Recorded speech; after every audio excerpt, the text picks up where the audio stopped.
పడిన వాక్య భాగము మత్తయి సువార్త 10వ అధ్యాయము 23వ వచనమును మనము చూసినట్లయితే ఇలాగున రాయబడి ఉన్నది. వారు ఈ పట్టణములో మిమ్మును హింసించుచున్నప్పుడు మరియొక పట్టణమునకు పారిపోవుడి, మనుష్య కుమారుడు వచ్చే వరకు మీరు ఇశ్రాయేలు పట్టణములలో సంచారము చేసి ఉండరని నిశ్చయముగా మీతో చెప్పుచున్నాను అనేటువంటి మాట మనకు కనబడుతూ ఉన్నది. ఈ యొక్క వాక్య భాగమును మనము ధ్యానము చేసుకొనక మునుపు ఈ మాటలను ఎవరితో బోధించుతున్నారు అని కనుక చూసిన వారము అయితే, కుమారుడైనటువంటి యేసుక్రీస్తు ప్రభువారు శిష్యులైన వారితో మాట్లాడుతున్న వారై ఉన్నారు.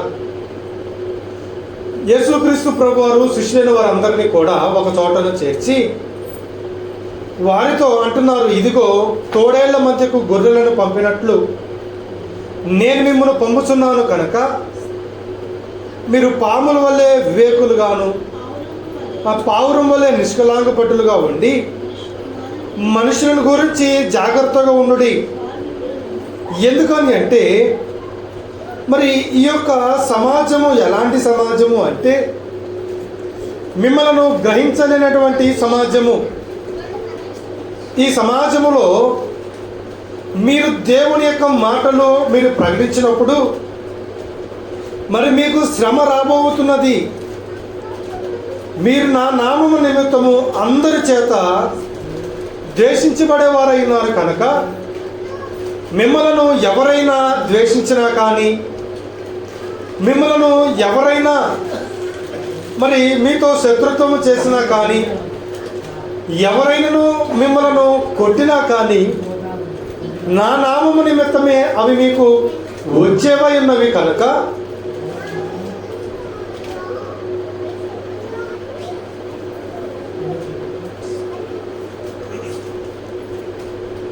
నాకు నా తండ్రి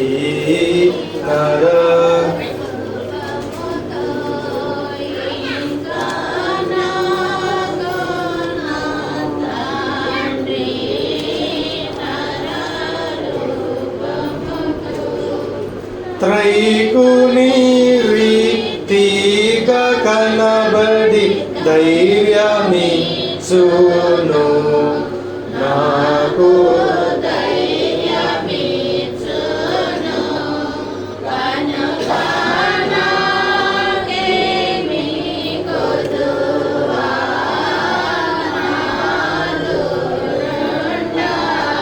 చాలండి.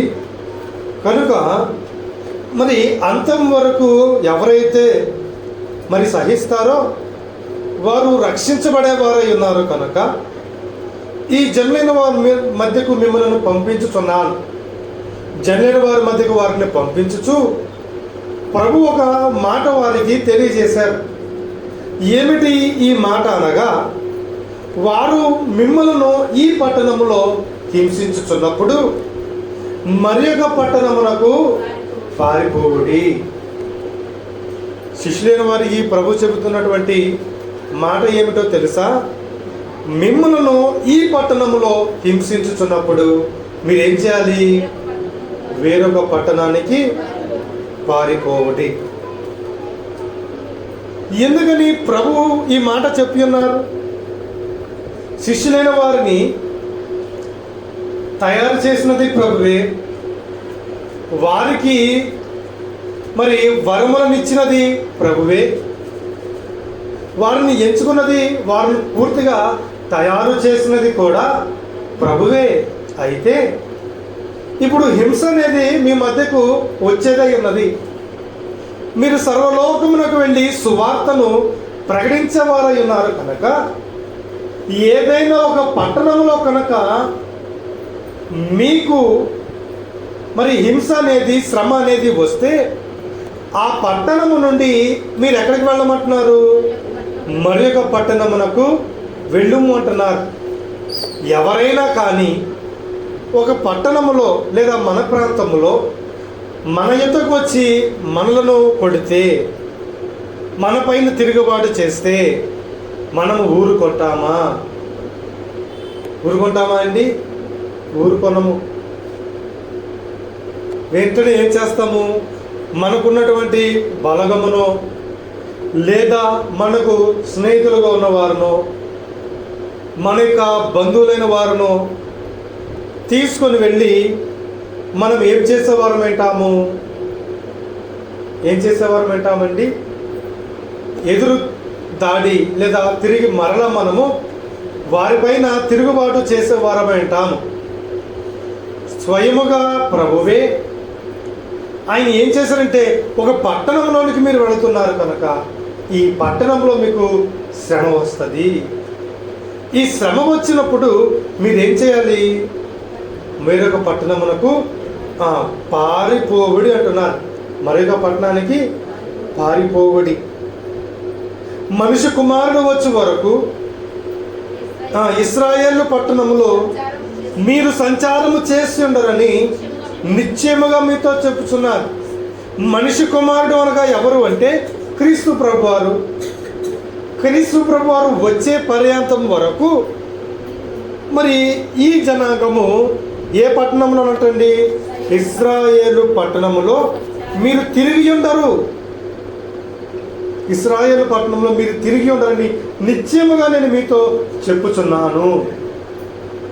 ఈ మాటల గురించి దైవజనులు దేవదాసయ్య గారు వివరిస్తూ మరి ఒక చక్కటి వాక్యంతో లేదా ఒక చక్కటి మాటలతో ఆయన వివరించిన వారై ఉన్నారు. మరి ఆ మాట ఏమిటి అని కనుక మనము చూస్తే, మరి ఆపదల నివృత్తి అన్నారు. ఆపదల నివృత్తి. ఆపదల నివృత్తి అనగా, నివృత్తి అనగా పరిహారము చేసుకొనుట. పరిహారము చేసుకొనుట లేదా నివృత్తి అనగా తప్పించుకొనుట. నివృత్తి అనగా తప్పించుకొనుట. నివృత్తి అనగా రక్షించబడుట. వేటి నుండి? ఆపదల నుండి. ఆపదల నివృత్తి అంటే ఆపదల నుండి తప్పించబడుట లేదా ఆపద నుండి పరిహరించబడుట లేదా ఆపదల నుండి రక్షించబడుట. ఈ ఆపదల నుండి రక్షించబడుట అనే మాటను గురించి వివరిస్తూ ఈ వచనమును గురించి కూడా వివరించిన వారై ఉన్నారు. సాధారణముగా జనులైన వారికి కష్టములు అనేవి, శ్రమలు అనేవి, ఆపదలు అనేవి మనకు కనబడేవి ఉన్నవి.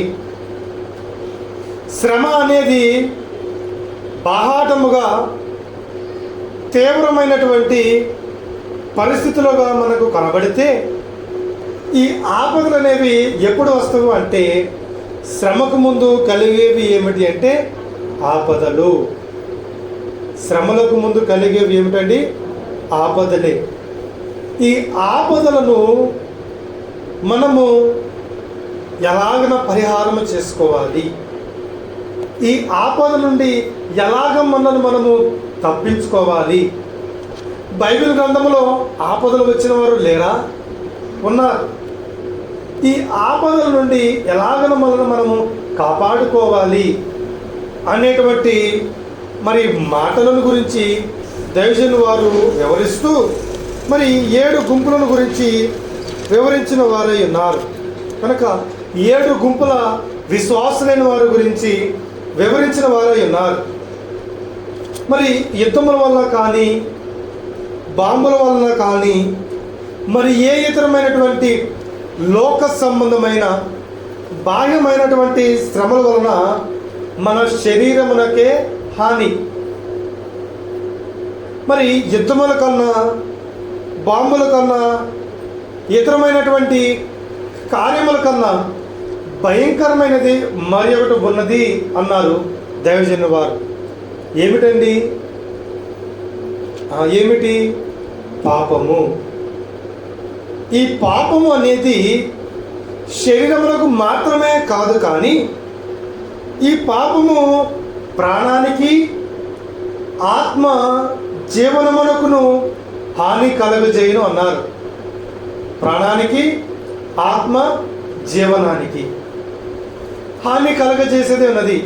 మరి శత్రువైన వారు మన మీద తిరుగుబాటు చేసినప్పుడు, మరి వారు మన మీద యుద్ధం వచ్చినప్పుడు, వారు మన మీదకి బాంబులు విసిరినప్పుడు, లేదా అనారోగ్య సమస్య వలన ఏ రకముగా చూసుకున్నను వాటి వలన కేవలము మన శరీరమునకే హాని, కానీ దేనికి హాని ఉండదు? మన యొక్క ఆత్మస్థితికి హాని ఉండదు. కానీ పాపం వలన ఏమి కలుగుతున్నది అంటే ఆత్మస్థితికి అపాయము కలుగుతున్నది. పాపం వలన ఏమవుతుందండి? ఆత్మస్థితికి అపాయం అనేది కలుగుతూ ఉన్నది. కనుక మరి ఈ ఆపదల నుండి మనము తప్పించుకోవలసి వచ్చినప్పుడు కొన్ని గుంపుల గురించి దైవజనుల వారు వివరించిన వారై ఉన్నారు. మరి వారిలో ఒక గుంపు ఏమిటి అంటే ఈ యొక్క రెండవ గుంపు విశ్వాసులైన వారు. వీరు ఎలాంటి వారు అనగా మత్తయి సువార్త 10వ అధ్యాయము 23వ వచనం ప్రకారం మనము చూసినట్లయితే వీరికి అపాయం వచ్చినప్పుడు ఏం చేయాలంటే ఈ పట్టణాన్ని విడిచి మరి ఒక పట్టణానికి వీరు పారిపోవాలి. ఆపద అనేది వచ్చినప్పుడు వీరేం చేస్తున్నారు? వేరొక పట్టణానికి పారిపోతున్నారు. జాగ్రత్తగా ఆలకించినట్లయితే, గ్రహించగలిగినట్లయితే ఎవరైనాను మనలను కొట్టడానికి వస్తున్నారు అని తెలిస్తే ప్రభు మనల్ని ఏమంటున్నారంటే మీకు ముందుగా తెలిస్తే పారిపోవడి అంటున్నారు. ఎందుకు పారిపోవడి అని అంటున్నారు అంటే మనుషులకు మధ్య సమాధానము కలుగజేయటయే. మనకు ఏమైనది? దేవుడు చెప్పినటువంటి మాట ఉన్నది. క్రీస్తు ప్రభు వారు దేవుడు కనుక ఆయనను కొట్టిన ఆయన మరల వారిని తిరిగి కొట్టలేదు. ఆయనను ఒక చెంప మీద కొడితే మరొక చెంపను ప్రభు చూపించారు.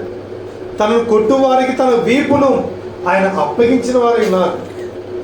మరి మనమైతే మానవ మాత్రము కనుక మనలను కొడితే, మనల్ని హింసిస్తే మనము సహించలేము.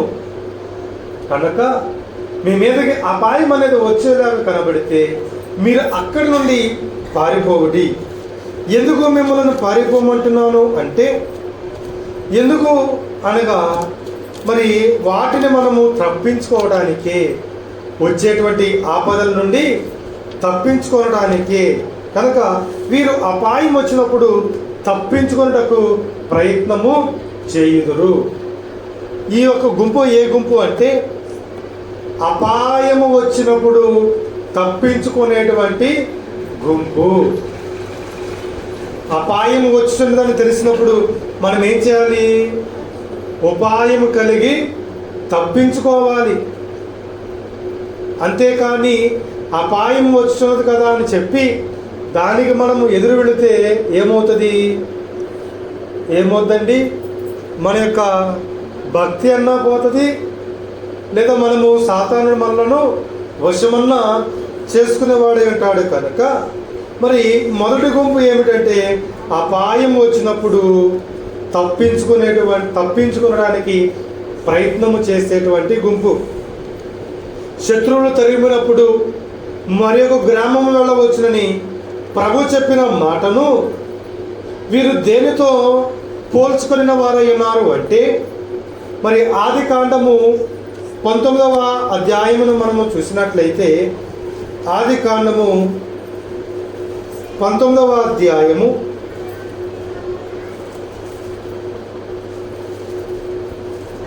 17వ వచనమును మనం చూసినట్లయితే ఆ దూతలు వారిని వెలుపలికి తీసుకుని వచ్చిన తరువాత ఆయన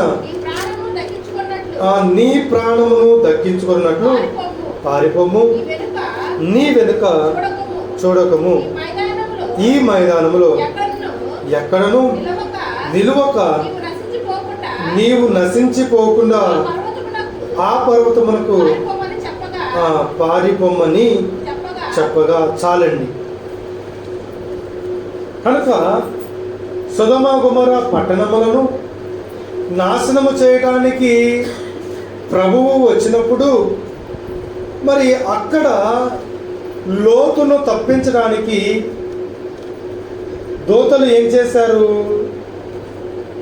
దూతలు ఏం చేశారండి? లోతు గారు ఏమంటున్నారు?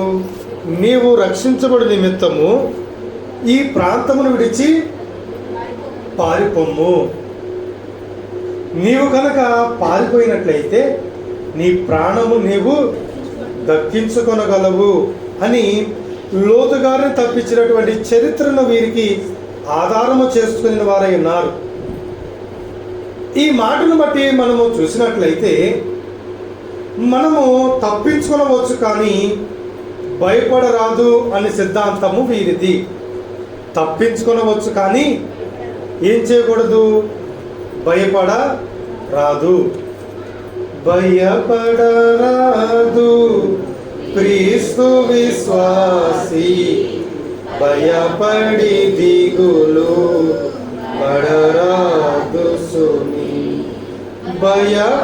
భయపడుటెందుకు బైబిలు నందున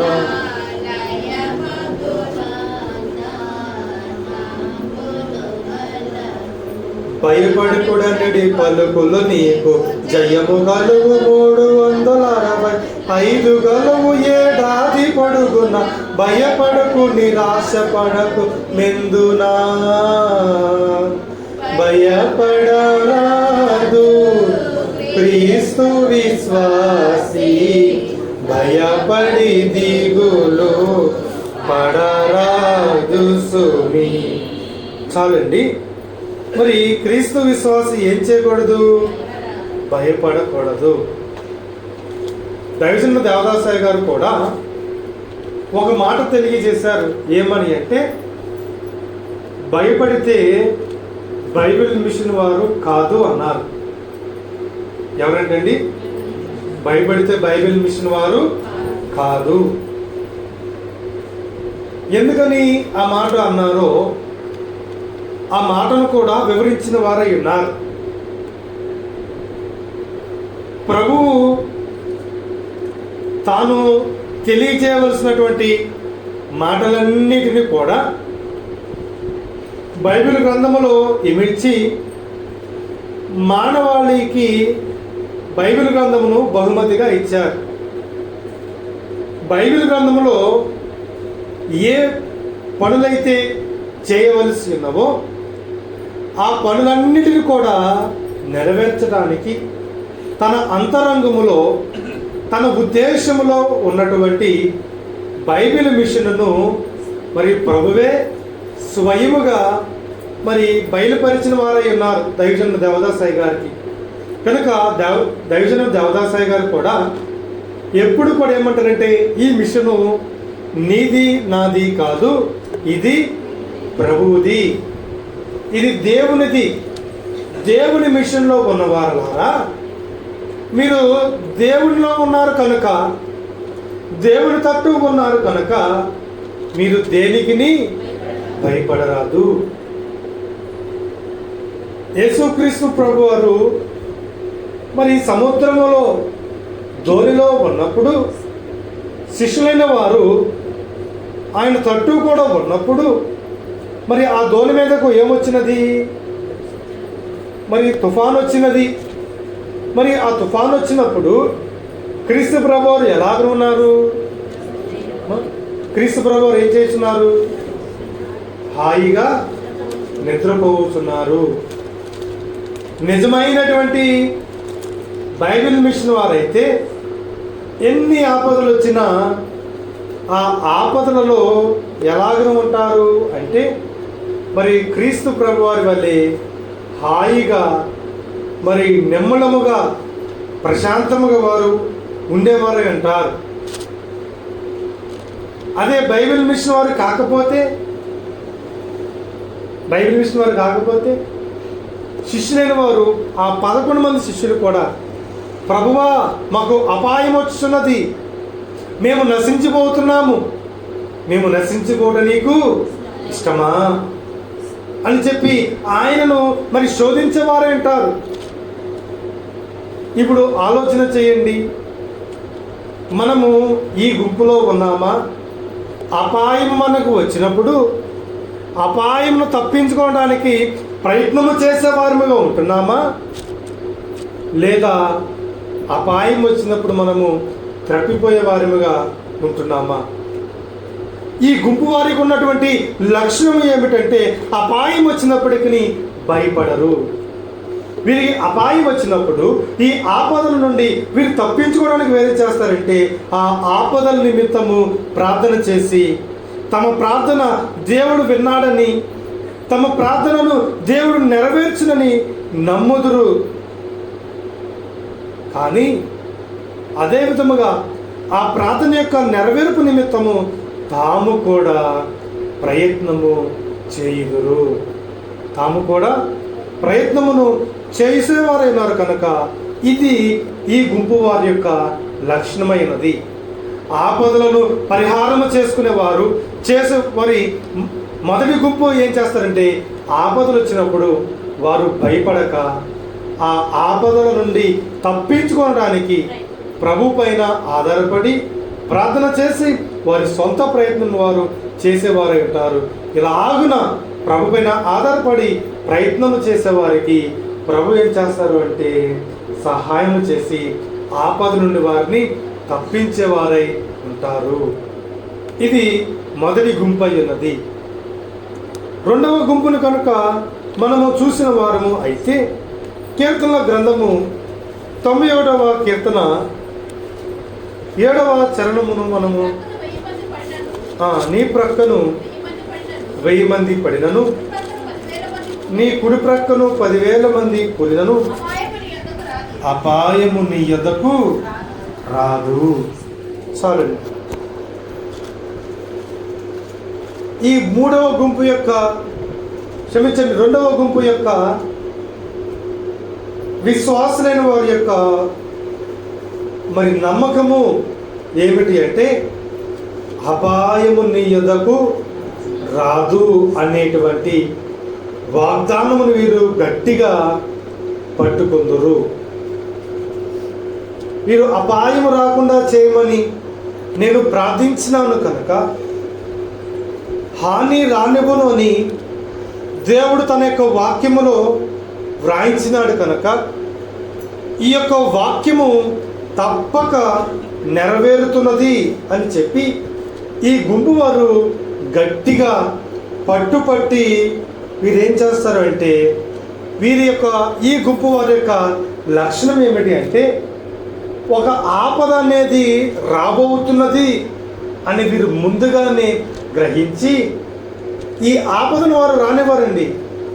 ఆపద వచ్చుతున్నది అని ముందుగానే తెలుసుకొని ఈ ఆపదను రాకుండా ఆపదను ఆపు చేయడానికి వీరు దేవుని వద్దకు వచ్చి దేవుని వద్ద కూర్చొని బైబిల్ గ్రంథమును తెరిచి మరి బైబిల్ ఉన్నటువంటి వాక్యముల ద్వారా ఆ వాగ్దానంలోని ఎత్తిపట్టుకొని మరి ప్రార్థన చేసి మరి మార్క్సు వార్త 11వ అధ్యాయం 24వ వచనం ఉంటుంది కదా, మీరు ప్రార్థించిన వెంటనే నెరవేరినవి అని నమ్ముము అని చెప్పి క్రీస్తు ప్రభువారు తెలియజేసినటువంటి రీతిగా వీరు ప్రార్థన చేసుకొని వాగ్దానములతో మరి కలిగి ఉండి వాగ్దానాలను పట్టుకొని ఉండి ధైర్యముగా దేవుడు మాకు ఏ అపాయమును రానివ్వలేదు అనేటువంటి సంతోషంతో వీరు ఉండేవారు అంటారు.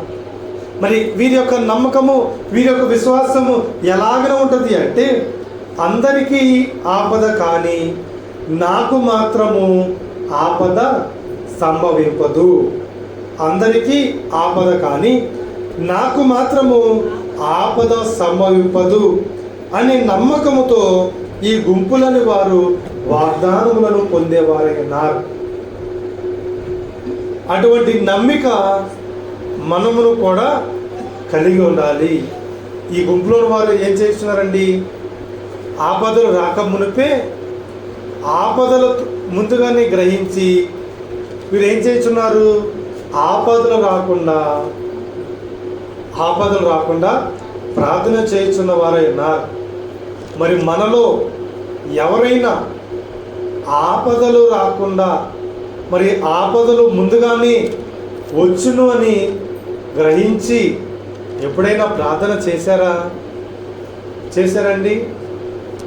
మరి ఆపద వచ్చునేమో అని ముందుగానే గ్రహించి ప్రార్థన చేసిన వారికి ప్రభువు వెంటనే నెరవేర్పును కూడా అనుగ్రహించి మరి ప్రార్థనలకు జవాబిచ్చిన వారై ఉన్నారు.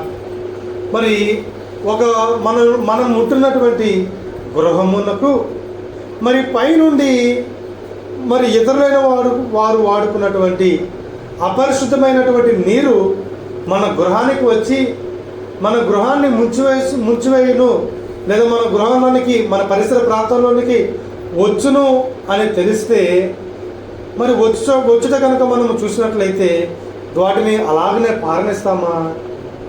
పారనిస్తామండి? పారనీయము కదా. వాటిని పారనీయకుండా మనం ఏం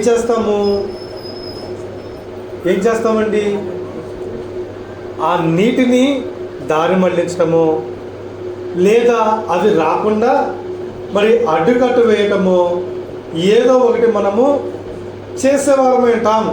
అలాగే ఈ గుంపు వారు కూడా, ఈ రెండవ గుంపు వారు చేసే పని ఏమిటి అంటే ఆపదలు మరి ఆవరించే సమయంలో వీరు మరి ఏం చేస్తారు అంటే వివేకము కలిగి ఉండి, మరి మెళుకువ కలిగి ఉండి వీరు ఏమి చేసేవారు అంటారంటే ప్రార్థన చేసేవారు అంటారు. వీరు వాగ్దానాన్ని ఎత్తిపట్టుకొని వీరు ప్రభు యొక్క కూర్చొని ప్రార్థన చేసి, మరి బైబిల్ వాగ్దానం ఇచ్చిన వాడు నమ్మదగిన వాడు కనుక ఈ వాగ్దానములన్నిటిని కూడా ఆయన నెరవేర్పిస్తాడు కనుక నాకు ఏ అపాయమును రాదు. భయపడరాదు జనగమా, భయపడరాదు జనగమా, భయపడరాదు మిమ్మ భయపెట్ట రాలేదు, భయపడరాదు మిమ్ము భయపెట్ట రాలేదు. దయతో దీనిని విని దలచుకొనండి, దయతో దీనిని విని దలచుకొనండి, భయపడరాదు జనాంగమా. చాలండి. కనుక ఈ యొక్క ఆపదలు అనేవి మనల్ని భయపెట్టడానికి రాలేదు, కానీ మరి దీనిని మనము తెలుసుకొని జాగ్రత్త పడడానికి,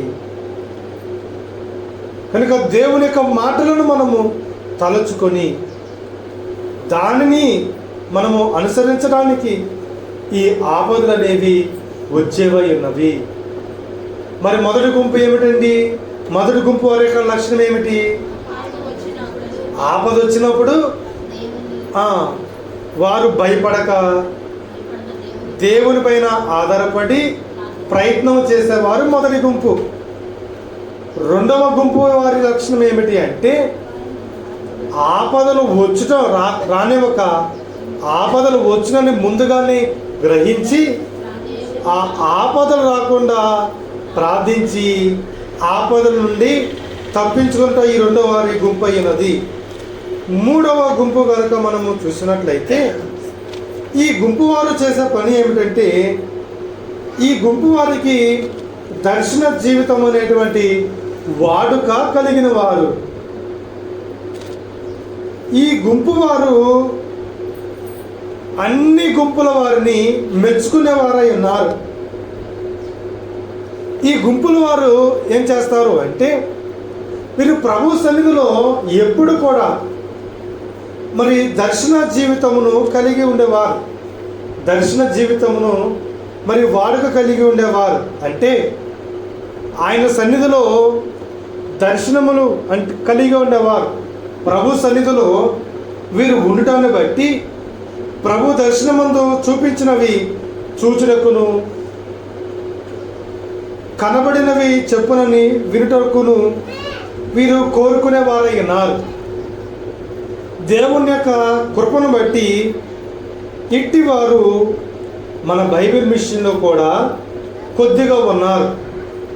కనుక రాత్రి హాయిగా నిద్రించి తెల్లవారుజామున 4 గంటల నుండి బళ్ళున తెల్లవారు వరకు వీరు మోకాళ్ళ మీద ఉండి ప్రభు యొక్క దర్శనం కొరకు వీరు కనిపెట్టుకునేవారు ఉన్నారు.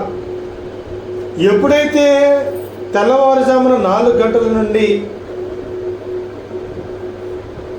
మరి బళ్ళుమని తెల్లారే వరకు కనిపెట్టుకొని ఉంటారో వారికి ప్రభువు కనబడి ప్రభు వారితో మాట్లాడేవారు అంటారు. వీరు ఎవరు అంటే దర్శన వరమును కలిగిన వారు. ఈ దర్శన వరమును కలిగిన వారు కనుక ఎలాగున చేయకపోతే దర్శన వరము పోవును అని దైవజన దేవదాసాయి గారు తెలియజేసిన వారై ఉన్నారు. మరి మనలో ఎవరైనా దర్శన వరమును కలిగి ఉన్నారా? ఎవరైనా దర్శన వరం కలిగి ఉన్నారండి? దర్శన వరమును కనుక మనము కలిగి ఉన్నట్లయితే మరి ప్రభువు చెప్పినవి తెలుసుకుంటాము, ప్రభు చెప్పినవి చూచుట. ప్రభు దర్శనంలో మనకు కనబడి మాట్లాడాలని అంటే మనము ఏం చేయాలి? ఉదయకాలంలో 4 గంటల నుండి తెల్లవారుజామున బళ్ళుమని తెల్లవారేంత వరకు ప్రభు సన్నిధిలో వాడుక చొప్పున మనము కలిగి ఉండవలసిన వారమై ఉండాలి. అలాగన కనుక మనము ఉండకపోతే ఈ దర్శనం అనేది మనకు ఉండదు. చాలామందికి కూడా ప్రభు స్వప్నములోనో దర్శనములోనో ఆయన ఏమి తెలియజేయబోతున్నారో, ఏమి జరిగిన వారికి మరి ఆయన అనుగ్రహించుతున్నారో, అందించుతున్నారో, ఏ శ్రమ వారి మీదకి రాబోతున్నదో మరి దర్శనం ద్వారా స్వప్నముల ద్వారా తెలియజేసేవారైనారు. కనుక మనమును కూడా ఇటువంటి దర్శన భాగ్యమును కలిగి ఉండవలసిన వారమై ఉండాలి. మరలా మరొక గుంపును కనుక మనము చూసినట్లయితే ఈ గుంపు ఏ గుంపు అంటే మరి 4వ గుంపు నడిపింపు గుంపు. 4వ గుంపు ఏమిటంటే నడిపింపు గుంపు. వీరు నడిపింపు గుంపు విశ్వాసులు అనగా ప్రభువు ఎలాగున వారిని నడిపిస్తే అలాగున నడుచుకునేవారు. ప్రభు మమ్మల్ని ఎలాగున నడిపిస్తే అలాగున మేము నడుచుకుంటాము అండి అని వీరు చెప్పేవారు. వీరికి దర్శనములు ఉండవు, కానీ దేవుడు వీరిని చక్కగా నడిపించేవారైనారు.